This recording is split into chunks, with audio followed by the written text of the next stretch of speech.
Welcome to the In My Opinion Show with Ronald Barrington Robinson and friends.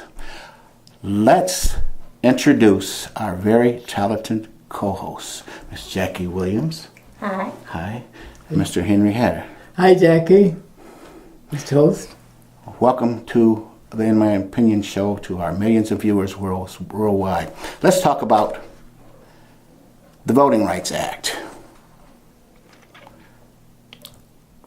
Amendment that was discussed in 2014. The U.S. Supreme Court's ruling stripping Section 4 of the Voting Rights Act, over 24 states have now enacted legislation to bar voting. The latest is Alabama closing 31 Secretary of State's offices, mostly in poor and minority counties. This is all done to disenfranchise the voting process. Hopefully, the federal government will step in, will stop this action.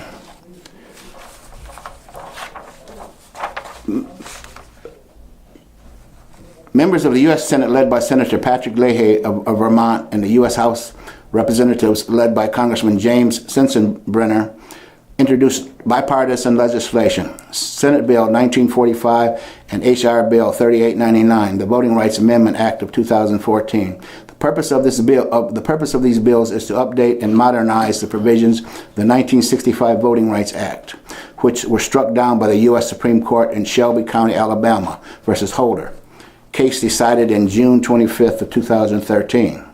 Shelby challenged the constitutionality of the pre-clearance provision of the Voting Rights Act, under which certain jurisdictions which have an established history of state or jurisdictional administered disenfranchisement based on race need to obtain advance approval or pre-clearance from the U.S. Department of Justice or the U.S. District Court in D.C. before they can make any changes to voting practices and or procedures. Examples of these changes include redistricting or the redrawing of congressional district boundaries, which happens every 10 years as a result of the census, or a change in the date, time, place, or manner under which an election is held. Federal approval would be given as soon as the state or jurisdiction proved that the proposed change would not abridge the right to vote on account of race or color. The Shelby decision held that Section 4 of the Voting Rights Act, which sets out the formula that is used to determine which state and local jurisdictions must comply with the pre-approved requirement, is unconstitutional and can no longer be used. Thus, although the concept of pre-clearance survived constitutional scrutiny, it will have no actual effect unless and until a new statute determines who should be covered by it. The legislation which was just introduced creates a new formula for determining which states must obtain pre-approval before making any changes to their election laws.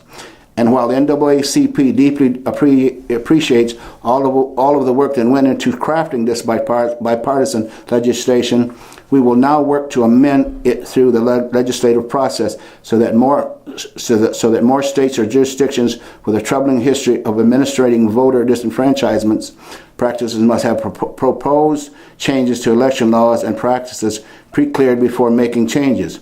Sadly, we are all too aware that discrimination continues to plague our electoral process throughout the country, and that bar that is set by this legislation is too high, and too few jurisdictions will be covered if it is enacted in its current form. From the exceptions for voter ID laws, which are contained in the bill to decrease pre-clearance coverage, to increase reliance on costly litigation, there are essential revisions and amendments to this bill that must take place to ensure all voters have equal access to the voting process. Just recently, and actually not recently, but since the Supreme Court judges declared Section 4 unlawful, almost 24 states have enacted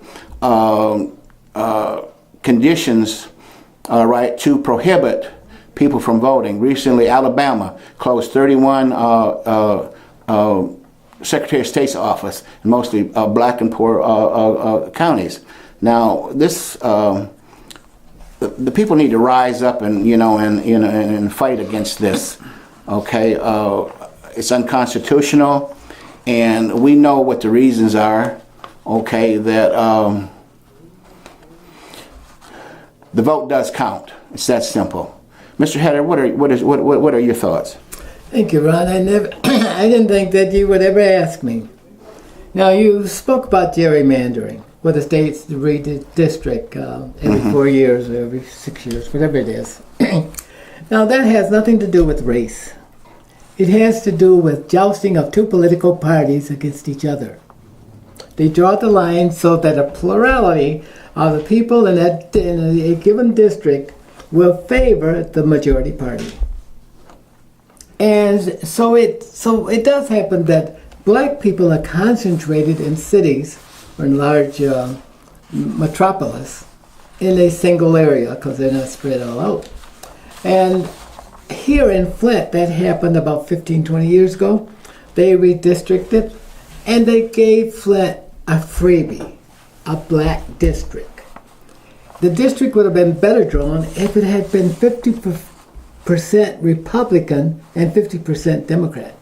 Because a Republican can never win in a black district with the overwhelming number of black constituents because they are Democrats.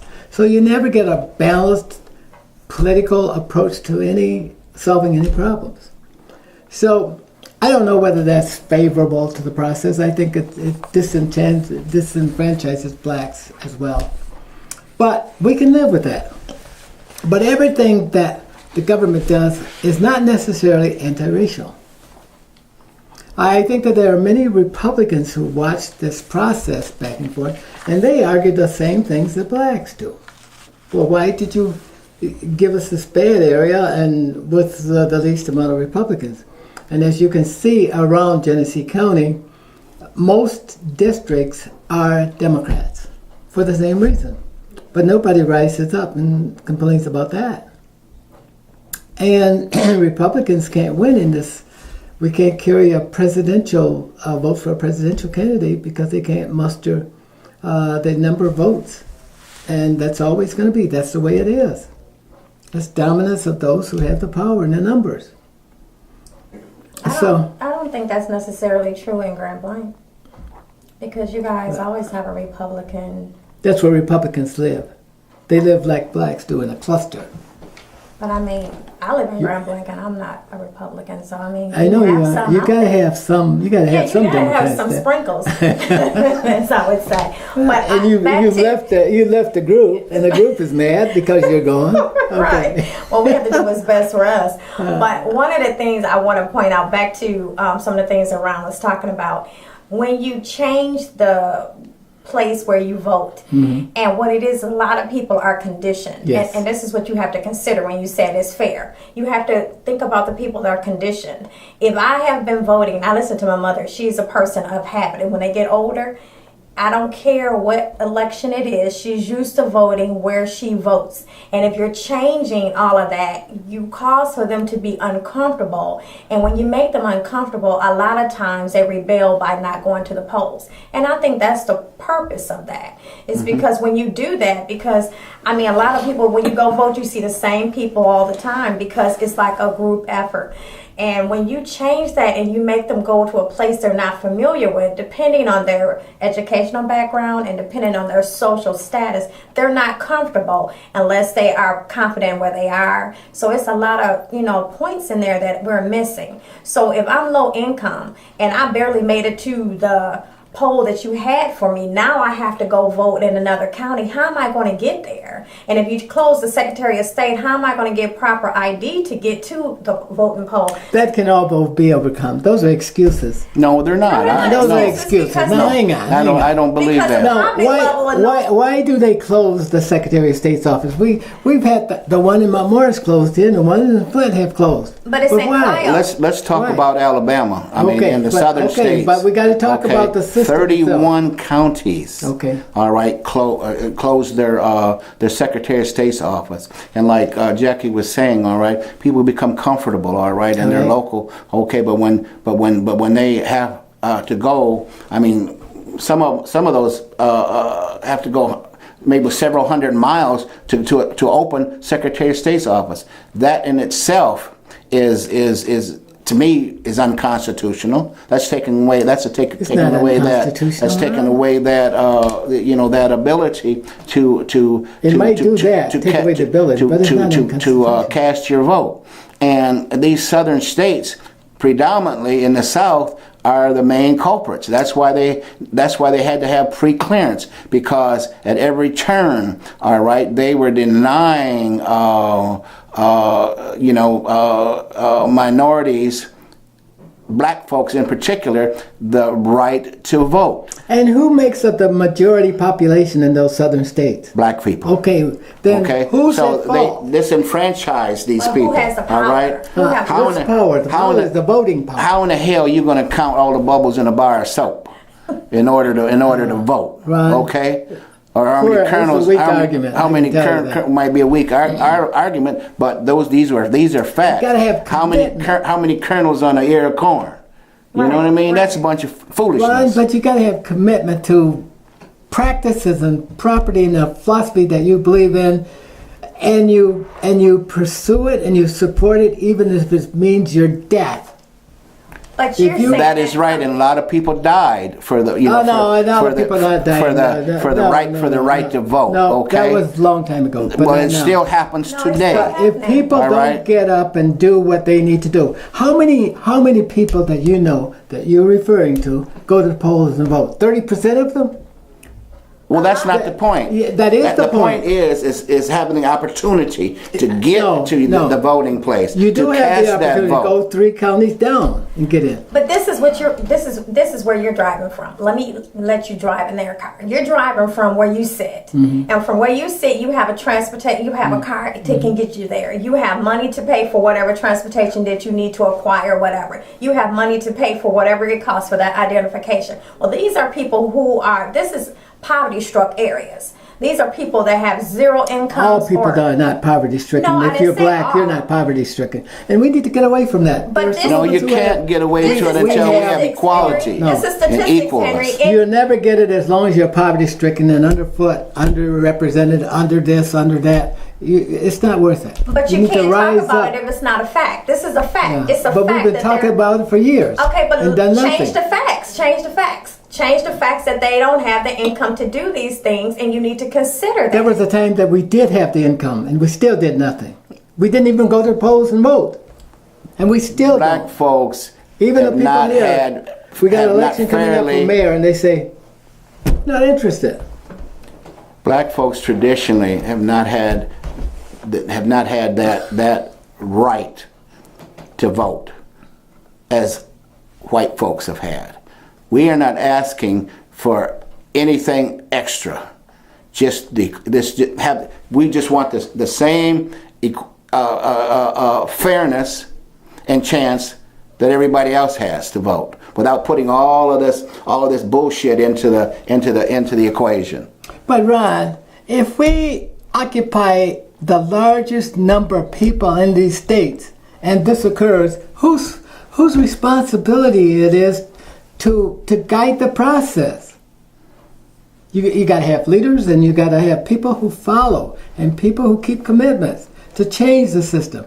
If the state says we are operating a deficit, and you go out and the governor comes out and says we're going to cut across the board, that means the Secretary of States will also have to cut. They will cut where the systems is not working to some degree of efficiency. Well, I can understand that. Okay. I can understand in terms I'm not agreeing with you, but the point I'm trying to make: 31 counties. Come on, all of them are having the same problem. Because they don't consider that's a bunch of foolishness. As worthwhile if you don't get up and vote. You don't have any potential to vote, and you. No, they're afraid because, like you were saying earlier. All right, African Americans traditionally vote Democratic. Yeah. And you Republicans know that. Yeah. Okay, so they're effectively denying Republicans. The constitutional right for black folks to vote. Right. Well, they got to be more than one thing. People want to see differences. They want to see growth. 30, They want to 31 see counties. variation Come on now. And But how we Henry, look at the- things. the- And That's how- damn near all the counties in You know, Alabama. the stats show that where the governor is Republican is where all of these crazy laws are popping up. Only the places where the governors are Republican. Now, tell me when I'm not telling the truth. All the states where the governors are Republicans is where all these laws are coming up, where they Like had what large laws? numbers. Like what laws? Like the identification law. They were saying that the reason why the identification law came up is because people were coming in falsely trying to vote. They Well, had no I would cases. create a law They against had that, no too. cases. I- They had I no had- cases. I had- They I had would- no I would oppose cases that. to I'm even sorry. bring up that law. we're not even. That's the stereotype, the paranoia Yeah. that the Republicans are throwing out there. It's not the That Republicans. voter it's fraud. There's It's some voter Democrats fraud. want things to be fair and equal. White people in general want things to be fair for black Americans. But you got to stand up for it, and you got Well, what to try to make it Democrat? What work. state where the Democrat is a governor did we make some changes? I don't know to about make the it governors, difficult? but white people all over this country, they want us to do better. They tell us every day. There are people in this country that don't want us to do it. But you got enough support on the other side to leverage across those who support you to get your goals accomplished. So you think that it's an even field? No, it isn't. You think it's an even field? You think it's even on both sides? It could be, I don't know, but we Could. know. How big is could? How big a word is could? we're Right, so that's not true. okay. So it's not true. We're not. How are you raising that? We're saying that, and it's been demonstrated, you can even read it in the paper, where white people come out and support with money and efforts and philosophy and everything else to improve the condition of the black American. I agree with that to a certain degree. I agree And with they don't that. go in for this disenfranchising black people. That's And I don't you either. can see it happen all the time. But I work okay? against it. But I work methodically. Well, and absolutely. intelligently. And I work with other people. I won't take it necessarily to the choir, but I take it to the man. But we have to So work this is what we have to methodically change. and everything, Right, all right. right?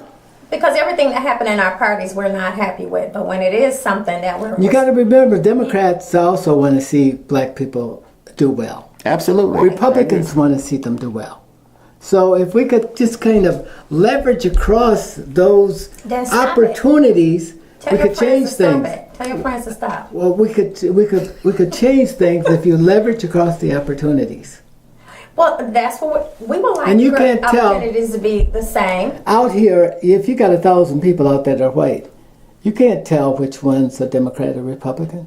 And besides, they That's don't right.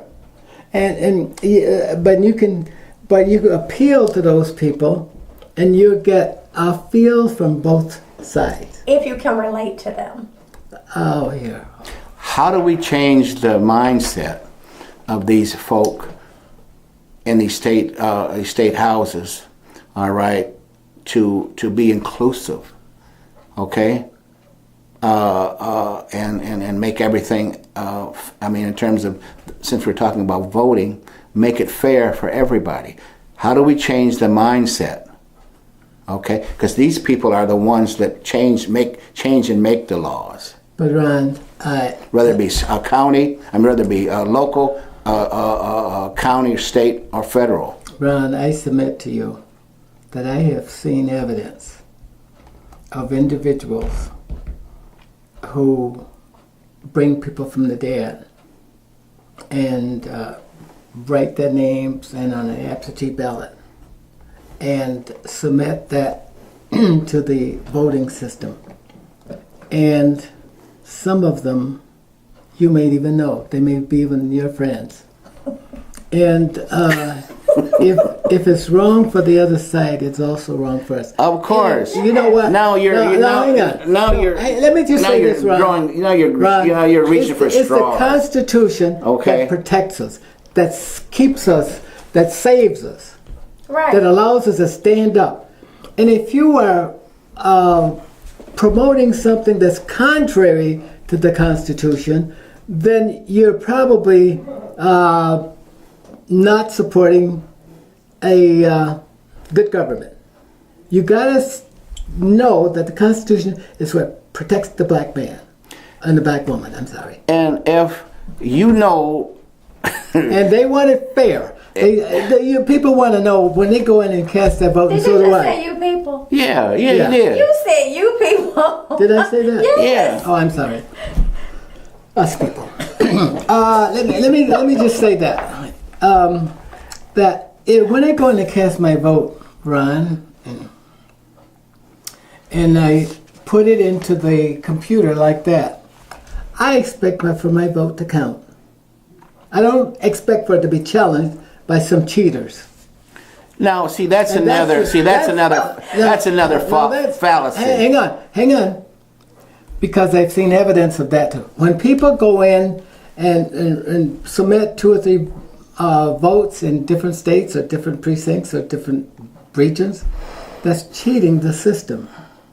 And this, we got to look at removing fraud from the election system.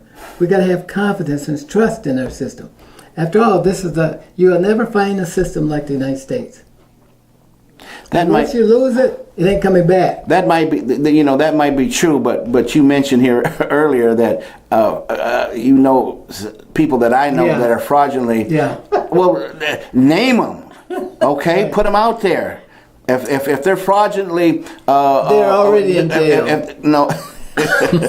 Well, if they are, it's not for voter fraud. I guarantee you that.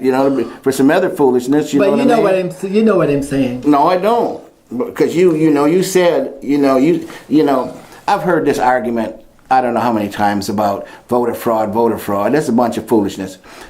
Out of millions of votes, this was a government notice.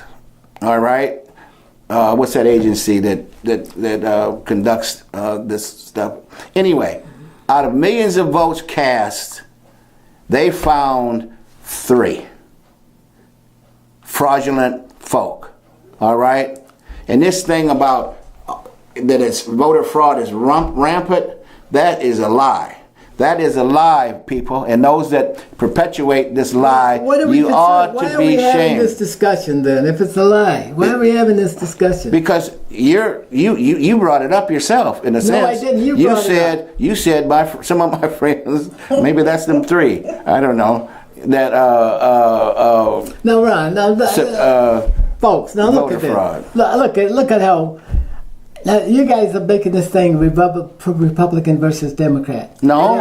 Hang on. Truth from fiction. That's how I'm making it. No, hang on. Truth from fiction. We've gone through this a lot. Mm-hmm. Now, first of all, white candidates are not going to come into black areas. For 5% of the vote, only 5% of the blacks vote Republican. They are not going to risk going into an area where they're not wanted. Well, then you Republicans start giving minorities and women voter fraud when there's absolutely no contest. I'm sorry. When you Republicans start giving Democrats and liberals, okay, the opportunities, maybe they'll allow you folks to come into their neighborhood. I told you there are white people and black people, Democrats and Republicans, you know what I mean? Rich and poor, vice versa. who want to see blacks do well. I submit that to you. You can go to the bank with that. All I'm suggesting is that we seriously look at the disenfranchisements that's happening around the country. Okay, we've even had it right here in Genesee County. For that matter. I called them on the carpet on that one when I was chairman of the Republican Party. So it happens everywhere. Okay, but I don't follow the voter fraud stuff. Okay, I vote my conscience. All right, I don't vote because I know somebody or somebody's running for office or I like somebody or it's a relative. I vote for a person that has a lot of my interests at heart, and what's good for the majority of the citizens. Jackie, with the minute we got left, what's your thoughts?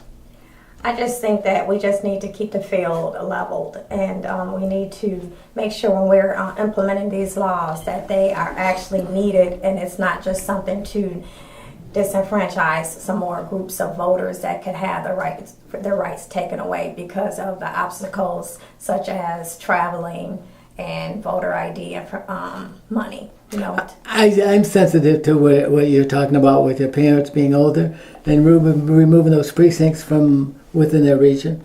That's a hardship. That's what we need to work on.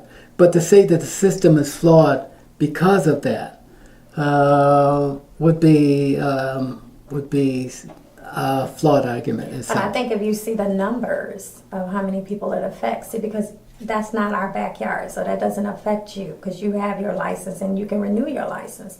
But people who don't have incomes, those are obstacles. Yeah. Those are obstacles. And who's going to get an I ID? I concede the Who can argument. get an ID just for registration? You know, you have to decide between an ID and getting some food. What do you think you're going to choose? Well, I concede. You could collectively go to Montgomery, Alabama. You can get people work together and do it. So, show that you can work together the way people have always done things, the way your great-grandparents did in the age of post-construction.